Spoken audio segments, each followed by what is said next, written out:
Howdy, my name's Jason, and today I am going to do a rig walk around of my 2012 Nissan Xterra Pro4x. It's been requested by several individuals through different forums. It's not really anything special, but it's a great all-around daily driver overland rig. Use it quite a bit for hunting and fishing access. It's just been a really solid vehicle for me. So I'm going to do a brief walk around of it today and explain a couple of the modifications and some of the future modifications. So let's get right into it. As you can see, it's a metallic green, which gets a little bit more attention than your standard Xterra colors. My goals for it were to keep it basically stock. I wanted increased clearance. So the nice thing about the Nissan Xterra Generation 2 is that you can run a 285/75/16 tire without any modifications other than a melt modification on the front inner fender liner. I was lucky in that I didn't even have to do the melt mod to mine. This particular vehicle has been outfitted with an Old Man Emu full kit. So it's got new front struts. I don't really know what the front lift height actually ended up being. It's probably somewhere in the 1.5 inch to 2 inch range. The reason I went with the heavy coils in the front is because, as you'll see, I have a Smittybilt X2O 10,000 pound winch fitted into a WAM winch carrier, which was very reasonably priced, pretty easy to put in. I probably actually need to pull this apart and repaint it. The salt in the Northeast US here really does a number on paint, and this is right at the front of the vehicle. The Smittybilt winch is my second Smittybilt winch. I had one on my 1994 Jeep YJ. Really cheap winch, really been pleased with it so far. I use it quite a bit here on some hunting property to pull trees. I've used it for vehicle recoveries. It's just a good workhorse winch. I have it in the synthetic line, which primarily for me, the steel is fine if you take reasonable precautions, but for me it was about keeping the weight down. The weight difference between the synthetic line and the steel line on the 10,000 pound is very significant. And when you're looking at an independent front suspension vehicle, that can really make a difference, especially if you're trying to keep it as an overland vehicle. So I guess we'll move on to stock wheels.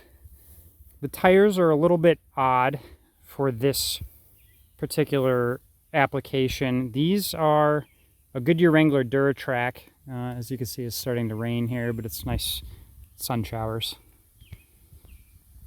So these are Goodyear Wrangler Duratrack. The difference with these is typically you'd see a load range C for something like an Xterra, 4Runner, etc.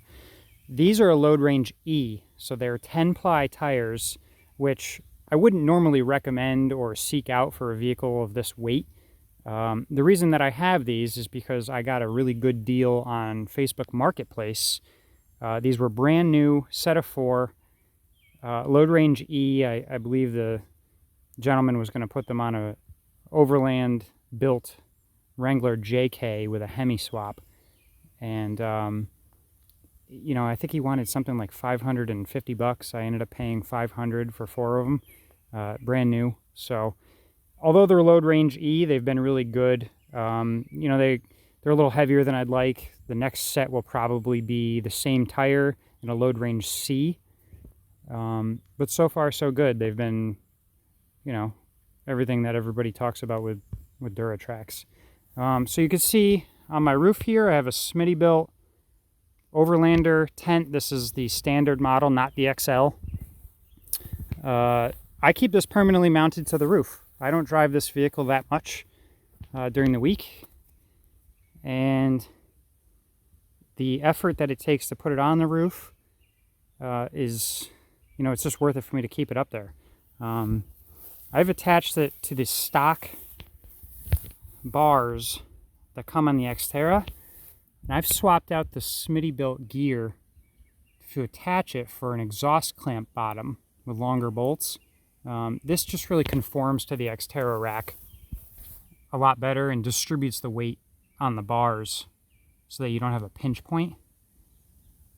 I also do have the, we'll peek in the back here.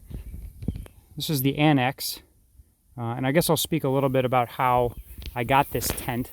I was interested in rooftop tents. The idea intrigued me. Was not willing to pay $900 for a tent.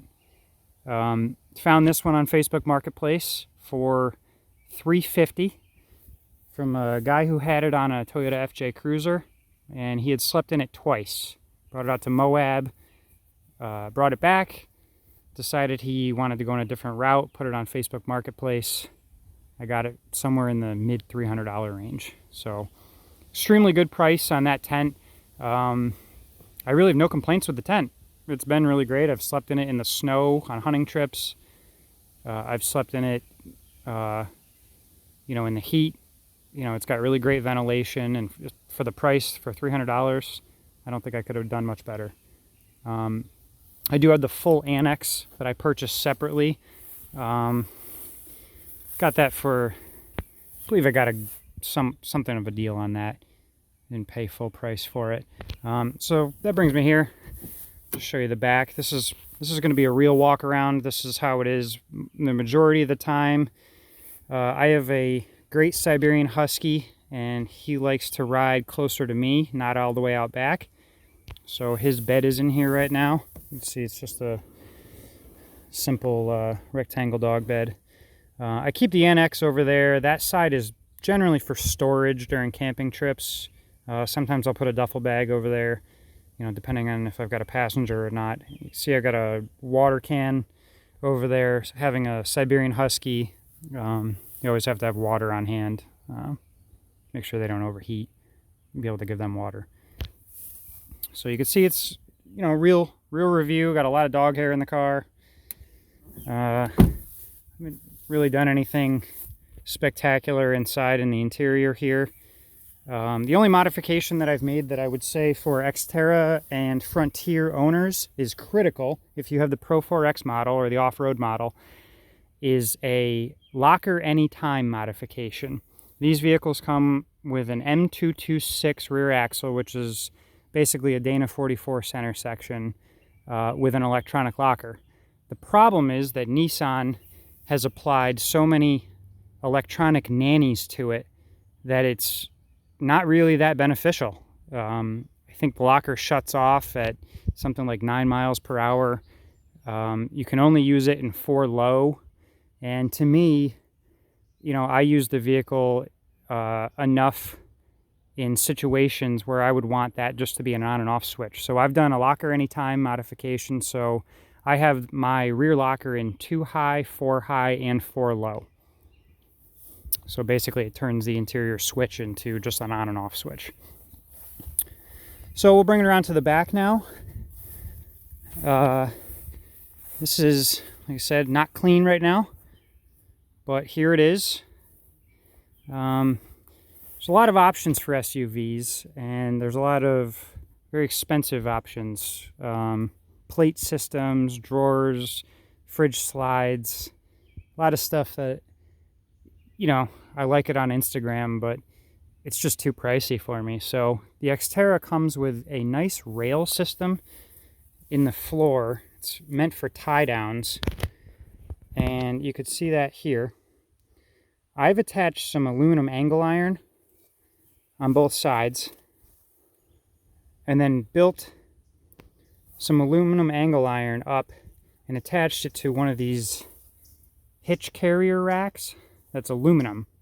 So this whole rack, you know, it's extremely lightweight. It doesn't really add a lot to the rear springs as far as weight on its own. And I have attached 3 of the sides for it and left the back open. I may put the back on it, I may not. I may take the sides off completely. Not really sure yet. May just add some tie downs to it and keep it completely flat But as you can see, it just organizes everything and gets everything off of itself. You know, it gives you a nice shelf to slide some equipment underneath. I'll just quickly go through some of the equipment that I typically carry. This is what's in here right now. It's a little bit camping oriented, backcountry fishing oriented. This black bin typically stays in the vehicle all the time. That's just a cheapo bin from Walmart. That's got tools, some recovery gear, miscellaneous items that should be in any vehicle all the time. And next to that, you can see I've got a fridge. I've got a 12-volt fridge. Again, keeping with the budget theme of this build, I was not going to go out and get an $800 12-volt fridge. So I started to do a lot of research, and I had stumbled across a company named Alpicool. And I did not want the size of a typical fridge either. So I think this is the Alpicool CX15. It's a 15-liter fridge. It draws extremely low amps. This particular model, which I wasn't finding any other information online, works with an app to control it with Bluetooth. I can typically leave this running overnight into the next day. I typically start the vehicle. I wouldn't say that you have to with the low amp draw, and I guess that'll also lead me into my next modification to this vehicle, which is I have upgraded this to an Odyssey battery. I do only have one battery in this. I don't have dual batteries, but the Odyssey has shown to be more than enough for my typical weekend camping needs.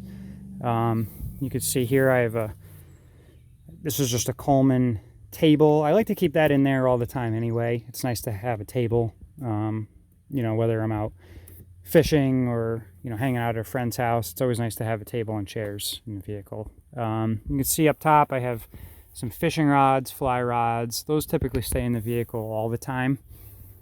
The only other modification of note that I've done to it is the exhaust on it started leaking after a trip that I had.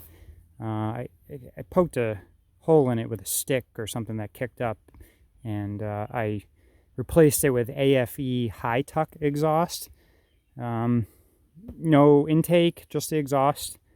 You know, kind of a nice throaty exhaust without being obnoxious. That's pretty much it. It's been a good vehicle for me. You know, it's not a Jeep Rubicon off-road, but I would say that it keeps up with most 4Runners. Oh, I almost forgot about one of the, when you go with bigger tires, one of the, especially all the weight that you're adding on an Overland build. This is kind of an unsung hero modification that I almost forgot about. Power Stop drilled and slotted brake kit. And this kit actually helped out quite a bit. I had an instance in Maine where a vehicle passed on double solids coming at me, and I had to get on my brakes, and I was fully loaded for a 1.5 week long trip. And without those brakes, I genuinely believe that we would have had a head-on collision. And you know, we were going 55 miles per hour, so I'm not sure, you know, that would have been something that you could have walked away from. So good idea. Anytime you upgrade a vehicle, start adding a lot of weight to it, start increasing height. Good idea, upgrade the brakes. That one paid off almost immediately after they were put on. That's about it. I mean, it's a pretty simple build, simple vehicle. This is kind of a one take. If you guys have any questions, feel free to leave them in the comments. Future build, may do a rear bumper on it to get some fuel on the back, just for longer trips. It'd be nice to be able to carry some things outside of the vehicle. Other than that, maybe an air intake just for a increased quality filter. That's pretty much it. This has been kind of a workhorse for me, and real pleased with it. It's been reliable, you know, easy to modify. You know, I was always a Jeep guy, but once I bought this Xterra, I actually learned how easy they were to modify. The fact that you could fit basically a 33-inch tire from the factory with no modification. It's been really great.